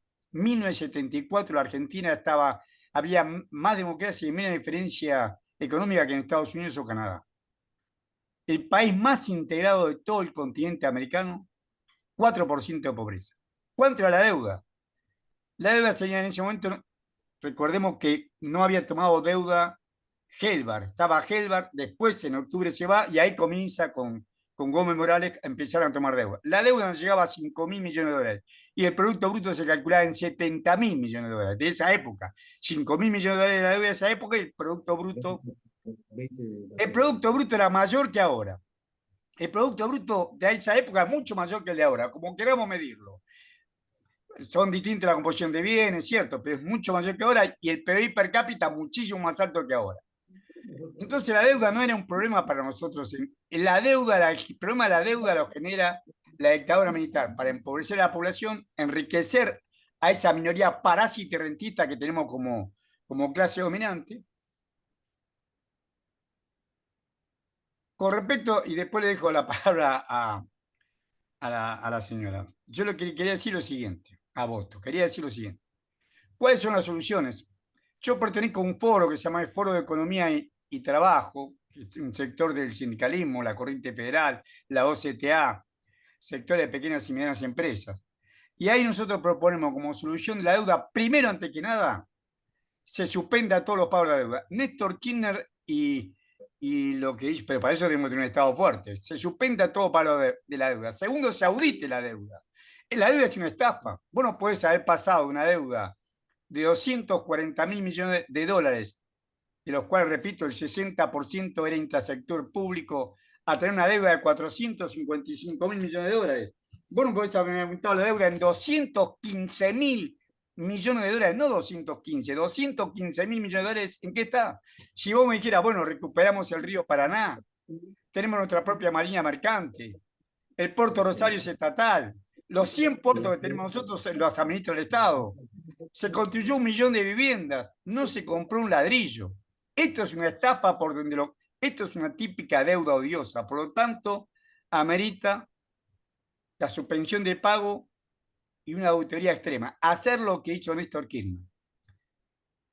Paró el pago de la deuda, después lo llamó Lo Bonito y le dijo, bueno, demostrame cómo tuviste estos títulos y por qué sos acreedor de la Argentina. Y los que calificaban y demostraban cómo habían comprado su título, después les hice una quita del 65%. Es el único camino que tenemos, pero para eso necesitamos un Estado fuerte y una población que apoye ese Estado fuerte y no tenemos ninguna de las dos cosas. Gracias.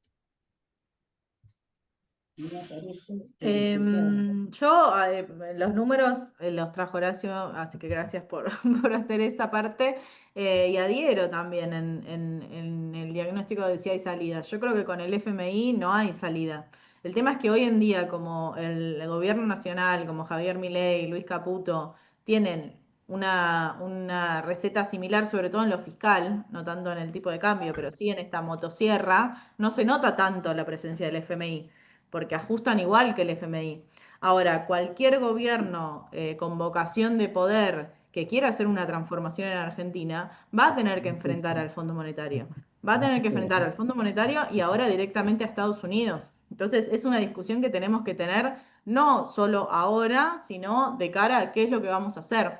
Y por eso yo traía estos movimientos globales también, porque no creo que la solución nazca de un solo país, sino que hay un montón de militancias, de investigaciones, de espacios que discuten esto hace un montón, porque Argentina no es el único país que tiene este tipo de dependencia y que es por ahí, y que es por ahí en un mundo que se debate una crisis de deuda, digamos, no solo Argentina, sino un montón de países que quedaron muy endeudados después de la pandemia, y creo que es un buen momento en este mundo más multipolar para hacer esta propuesta de no pago a la deuda y, en base a ese no pago a la deuda, repensar las condiciones y cambiar las prioridades, que las prioridades no sean estos acreedores, sino que la prioridad sea la Argentina. ¿Cómo vamos a desarrollarnos? ¿Qué sectores van a ser? ¿A quién le vamos a vender? ¿Qué le vamos a vender? ¿Cómo nos vamos a relacionar con el resto del mundo? ¿Qué vamos a hacer con nuestros recursos estratégicos, con el campo, con la energía, con los minerales? ¿Qué vamos a hacer con el mercado interno? ¿Cómo lo vamos a potenciar? ¿Qué vamos a garantizar? Bueno, todo eso es parte de la discusión de lo que se viene, me parece. Pero está pidiendo que le están dando para que hagan esto. Bien, aquí hay una consulta que dice, ¿qué herramienta hay para recurrir la deuda? Para recurrirla, así dice la pregunta. Sí, tengo que usarla. No entendí la pregunta. José, ¿la podés repetir? ¿Qué herramientas hay ¿Qué herramientas hay para recusar la deuda?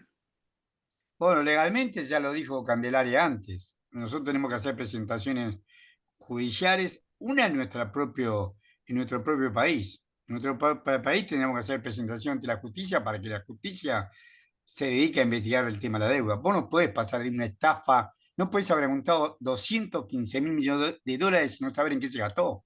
Creo que es más que evidente que es una estafa. Lo que tenemos que hacer es jurídicamente presentar ante la Corte Suprema de Justicia de la Nación, ante los fueros internacionales, ya dijo algunos de esos fueros Candelaria, tratar de que se nos escuche en esta situación, pero después nosotros como país soberano tenemos que tomar la decisión. Yo le pido a que tiene audio Jorge Arriba, porque pedile vos, José, que sos el coordinador, que le pido a Jorge Arriba que, porque si no nos cruzamos, que bajen que pongan en silencio su micrófono. Ana y María Elena lo silenciaron, parece. Bueno, Sigue Horacio. sí, bueno. Ana, yo veo que tiene la mano en alto Guillermo Torremare Claro, y Julia. Julia, Guillermo y María Elena, en ese orden.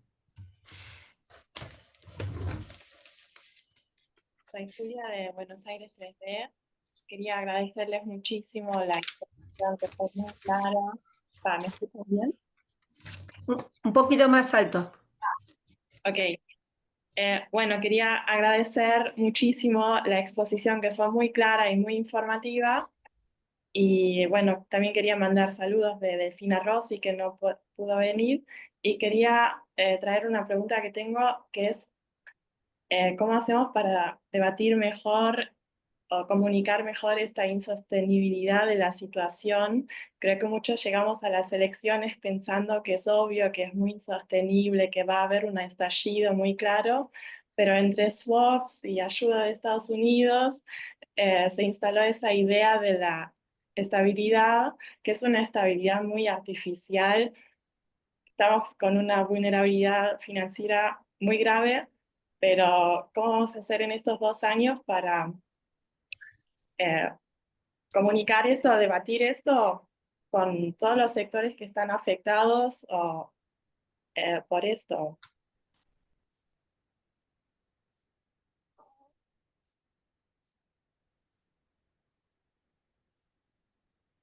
Guillermo, te damos la palabra. Sí, gracias. Bueno, muy brevemente, pero la felicitación, el reconocimiento a los expositores. muy agradecidos, y también a las y los compañeros de APDH que generaron este encuentro que genera, valga la redundancia, tanto interés y lo demuestra la cantidad de gente conectada.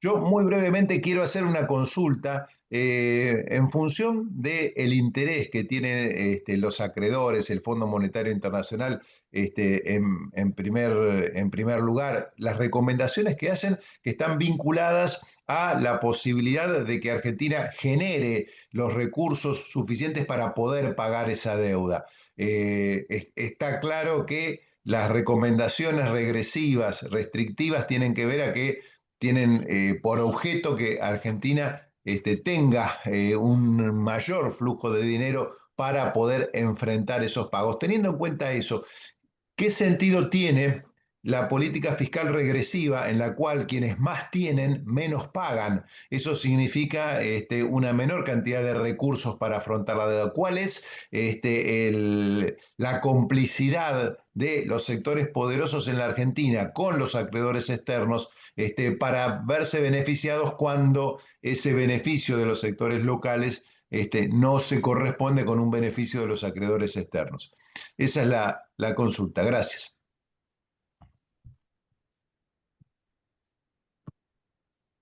Bien. Vamos con la respuesta y después te dejamos la palabra. María Elena, ¿te parece? Bueno, Bueno, ¿Me dejás comenzar? ¿Me dejás, Candelaria, comenzar nuevamente a mí?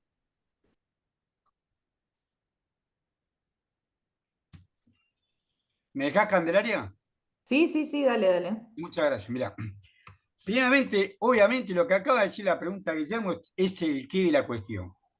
¿Por qué hacen este ajuste fiscal sobre la población y hay un sector de la población que tiene excedente? El mes de septiembre lo demuestra mejor que lo que te puedo decir yo.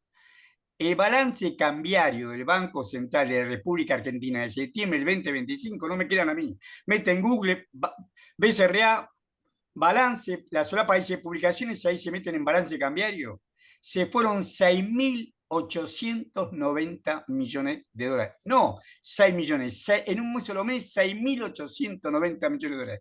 Desde que está este cipayo como presidente de Milei y toda la caterva del JP Morgan, el Banco Central lo maneja el JP Morgan. Repito, Bausili y Vladimir Werni son hombres del JP Morgan. No le interesa que haya crédito para nadie, no te van a financiar nada. Lo único que quieren garantizar es que la bicicleta financiera se cumpla, que la tasa de interés y la tasa inflacionaria sea mayor que el ajuste cambiario.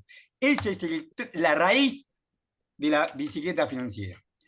¿Quién alimenta esto? Los sectores que tienen ingresos fuertes en pesos. O sea, casualmente dejan que un sector acumule ganancias para que convierta dólares y se vaya. ¿Dónde ponen esos dólares? En ellos mismos. BlackRock y Vanguard son los principales socios dueños del JP Morgan.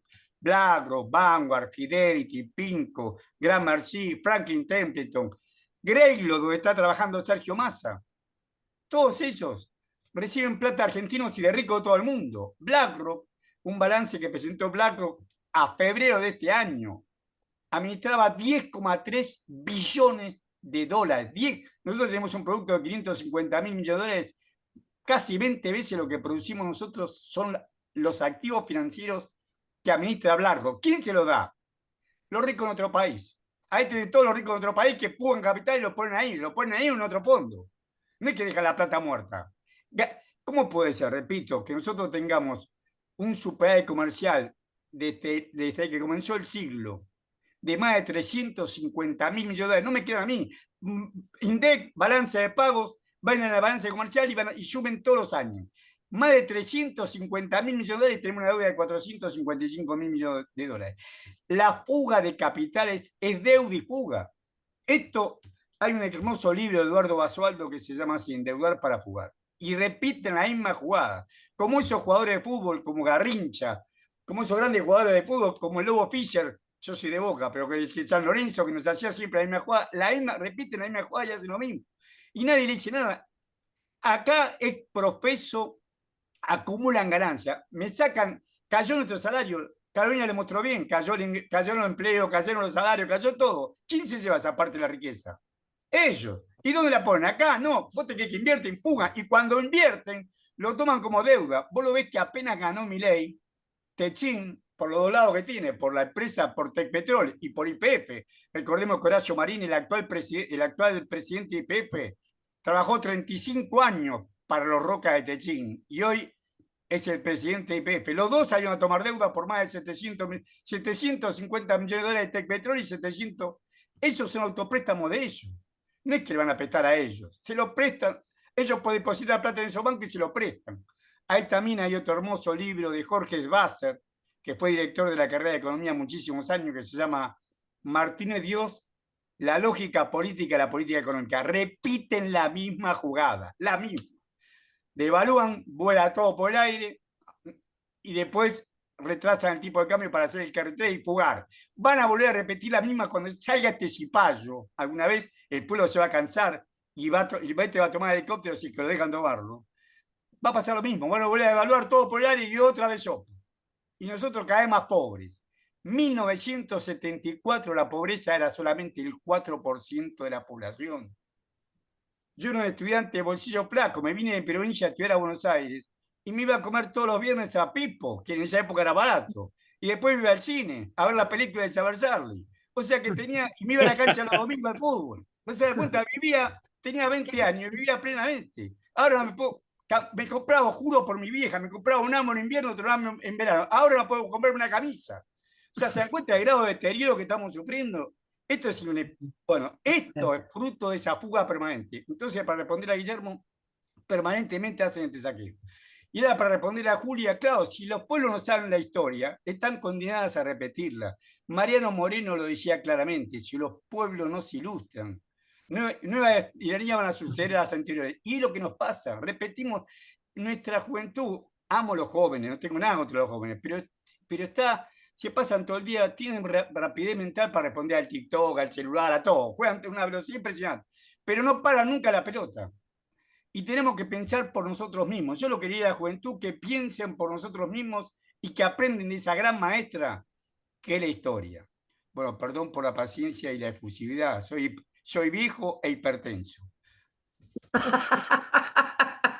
Cuidado ahí con la presión. Yo solo voy a hacer un aviso, perdón por esto, pero no, yo a las 10 tengo que desconectar porque si no mi cerebro pues, se va a freír. Sí, yo creo que respondiendo un poco la pregunta de Julia, que me parece muy pertinente en este momento, también con este clima postelectoral de derrota, bueno, entender que no es que la sociedad piensa, se acomodó directamente con la ideología y con la batalla cultural de Javier Milei y somos un país liberal libertario completamente.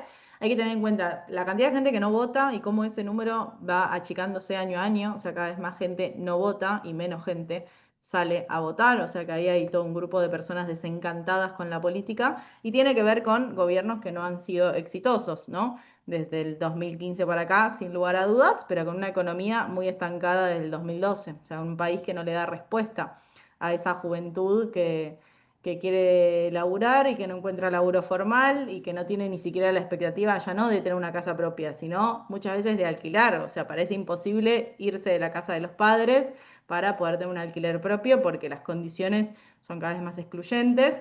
Entonces, también las aspiraciones que tenemos en términos de generación son muy distintas a las de nuestros padres.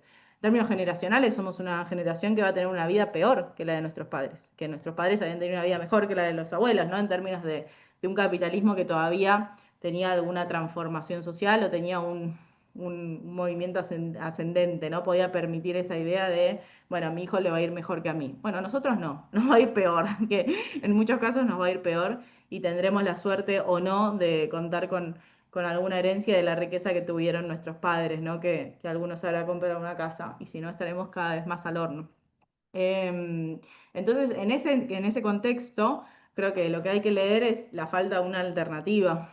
Yo quiero recomendar un libro que se llama El orden del capital, que es de Clara Mattei, una economista italiana, se encuentra en español igual, que habla justamente de la falta de alternativas, ¿no? a este modelo de economía neoliberal en distintos ¿Cómo se grados, llama? ¿no? ¿Cómo? ¿Cómo se llama el libro? El orden del capital, de Clara Mattei.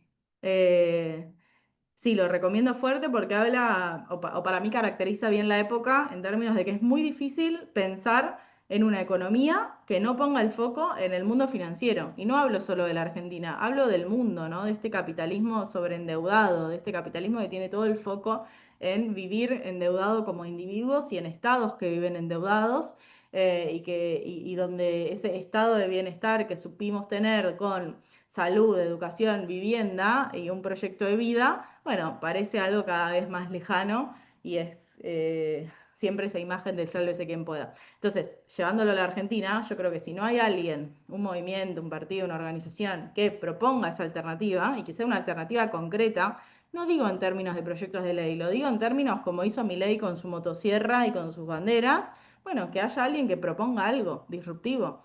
Y disruptivo tiene que ver con qué vas a hacer con la deuda, con cómo vas a garantizar mejores condiciones de vida. Y no digo que seamos Suiza, digo que pienses en un modelo que va a generar trabajo y consumo, digo consumo básico, saber que vas a llegar a fin de mes. Em, Así que creo que un poco la respuesta más política viene por ese lado, y que sí, obvio que esta parte más económica de deuda, macro y demás es muy importante. Y después la otra pregunta, yo creo que ya medio que fue contestada, pero sí, hay una tensión, pero no es que el FMI, o sea, el FMI sale siempre en defensa del capital general, o sea, del capital financiero. La idea del FMI es justamente entregarte a ese capital financiero. Nosotros tenemos una larga historia donde siempre eso ha salido mal, también por las resistencias que se presentaron desde la Argentina. Pero en realidad este modelo de saqueo constante se puede seguir dando. Entonces, no hay un límite en ese sentido, porque vos decís, bueno, esto no parece sostenible. Y no, no es sostenible. Perú tuvo 9 presidentes en los últimos 10 años. ¿Es sostenible eso en términos políticos? No, pero macroeconómicamente es un lujo. O sea, se puede invertir ahí, no hay problema, no tenés ningún riesgo. eh, Solo el riesgo es político y las consecuencias las paga la gente de Perú, que al mercado financiero le importa muy poco eso.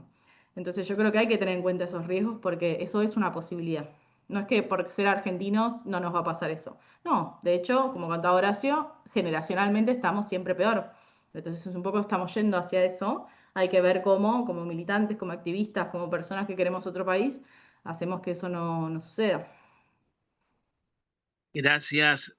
Bueno, quisiera agradecer a Candelaria Horacio, ¿cierto?, por su presencia, por su participación muy enriquecedora. Le dejo la palabra a María Elena, a Eduardo, que ahí, bueno, vayan cerrando y hagan las preguntas finales. Pero antes no me quería olvidar de agradecerles, ¿cierto?, a Candelaria, bueno, que es joven y nos da esperanza, bueno, en esa juventud, ¿cierto?, luchadora y además feminista, que es muy importante, ¿cierto?, esa perspectiva femenina. Así que yo sigo, pero les dejo a María Elena y a Eduardo la palabra. Bueno, muchas gracias, la verdad, por esta coordinación. Felicitar a los panelistas, a les panelistas. Me quedé muy interesada con la propuesta que trajo Candelaria en una de las filminas.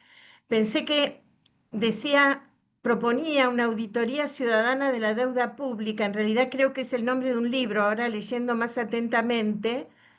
No, bueno, me interesa mucho si es una propuesta, la verdad, me parece que es una herramienta interesante para revisar la deuda y poder demolerla en un futuro gobierno. Creo que hemos perdido una oportunidad inmensa en el gobierno de Alberto Fernández, la verdad se perdió esa posibilidad y hay que, bueno, rebobinar e ir a la carga nuevamente, ¿no? Me parece que ustedes estaban describiendo un nuevo capítulo de las venas abiertas de América Latina. La verdad que por momentos me parecía estar escuchando la historia del saqueo, un nuevo capítulo. La verdad que yo los felicito por la energía, por la fuerza y porque nos transmiten que, bueno, que es posible dar vuelta a esto en algún momento si somos capaces, si hay unidad, ¿no? Y bueno, ver esto de la auditoría pública, eso es muy interesante, ¿no, Candelaria?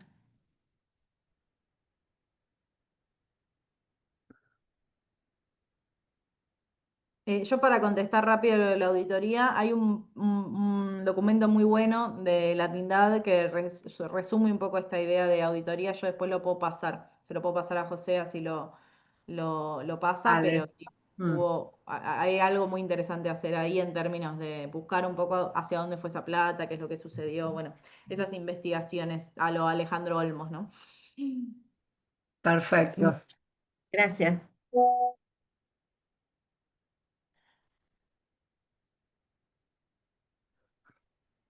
Eduardo. Bueno, muchas gracias. Estoy sin cámara porque si no, no los puedo. Voy a ver si por lo menos para que me vean que soy yo. Soy yo. Hola. ¿Cómo están? Bueno, me hago de las palabras de todos mis compañeros y compañeras respecto del agradecimiento, ¿no? Fundamental a la tarea de mis compañeros y compañeras que trajeron esta propuesta y que hoy la materializaron, y a los queridos compañeros y compañeras panelistas que nos...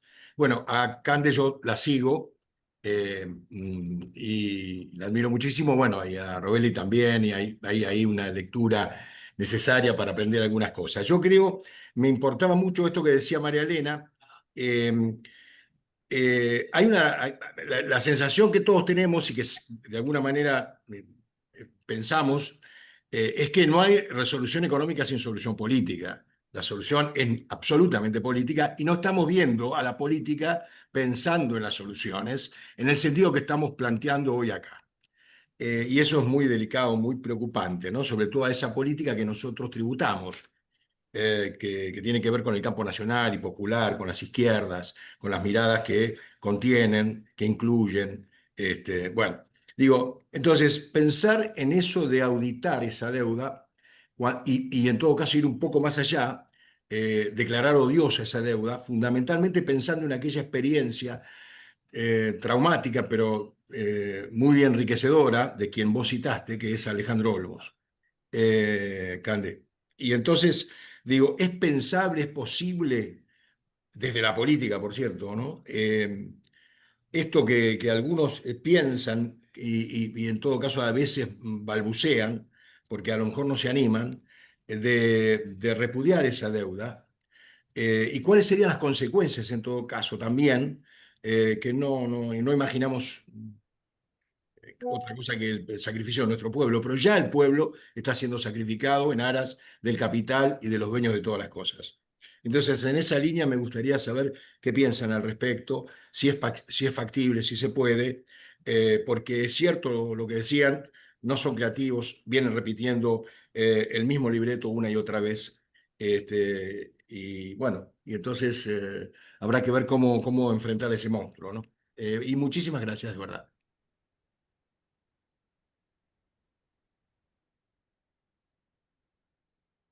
Bueno, ahora tiene la palabra Carlos Zurita. Y ya estamos cerrando el encuentro, pues la verdad que es muy interesante y nos quedaríamos mucho tiempo más, a pesar de lo tarde que es, pero bueno, respetando sobre todo a los invitados, queremos ir cerrando ya, ¿sí? Carlos. Bien, buenas noches compañeras y compañeras. Muy agradecida por la oportunidad de expresarme, muy agradecida por la brillante exposición del compañero patriota, diría yo, porque a pesar de sus problemas de salud siempre está batallando, el compañero Horacio Robelli y la joven Candelaria, que ha expresado una esperanza en que los partidos políticos, la dirigencia, etcétera, pudiera plantear algo disruptivo como para salir de esto. Bueno, en ese sentido, compañeras y compañeros, soy pesimista. Tenemos una clase dirigente fracasada y que no sale del libreto, solamente sigue la agenda del enemigo. Marca la estela el enemigo y nosotros vamos con conjeturas, análisis, historiaciones y somos espectadores del desastre. Lo que algunos que estamos pensando cómo debemos salir de esto, estamos pensando en un programa interdisciplinariamente constituido que donde se manifiesten con visión esperanzadora esas ideas disruptivas que dice Candelaria, pero también que produzca una renovación. Eso lo piden efectivamente en las elecciones. Si ustedes ven las estadísticas, la cantidad de gente que nos votó directamente y están pidiendo una renovación en ideas, en expectativas y en personas. Creo que estos eventos deben servir para unirnos, unificarnos, porque allí va una inteligencia colectiva múltiple, más que trabajar aisladamente.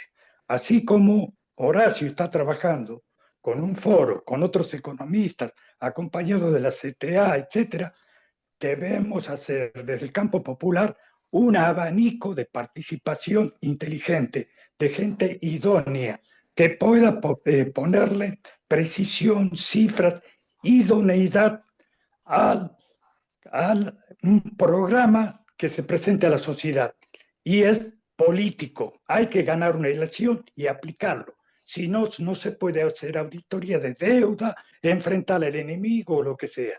Y cuando hablan de consecuencias, bueno, cuando nos invadieron los ingleses, nuestros patriotas con lo que tenían, padres de familia, los morenos, las madres, enfrentaron en 1806, 1807 a los enemigos. Siempre vamos a tener enemigos que quieran colonizarnos. Entonces, siempre vamos a tener que enfrentar. Mirar y ser espectador es ser espectadores del desastre. Gracias por esta posibilidad, compañeros. Gracias. Muy bien, muchas gracias. María Elena, Ana, no sé si quieren decir algo más o algún compañero, Adriana, Juan. Yo solamente agradecer a los participantes, Horacio, muchas gracias.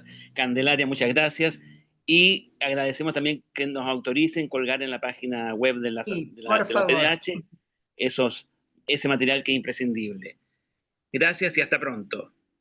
Gracias a ustedes, gracias a mi amigo Carlos Zurita y gracias a todos ustedes. Abrazo, Horacio, Robetti, abrazo. Muchas gracias, muchas gracias, Candelaria y Horacio. Gracias, compañeros, muchas gracias. Muchas Muy gracias. interesante. Abrazo. Algo en el chat. Felicitaciones por la iniciativa. Excelente. Gracias, muchas gracias. Un beso grande, Ana. Gracias, Mariela y Máximo. Los extraño a mis compañeros del ciclo de cine. Nosotros también te extrañamos. Es verdad. Todo esto es muy bueno. Son mis fans. Excelente todo esto. Excelente. Gracias por todo siempre, Ana, gracias. Sí. Nos vamos. Cerramos. Cerramos. Sí, Chao, chao. cerramos la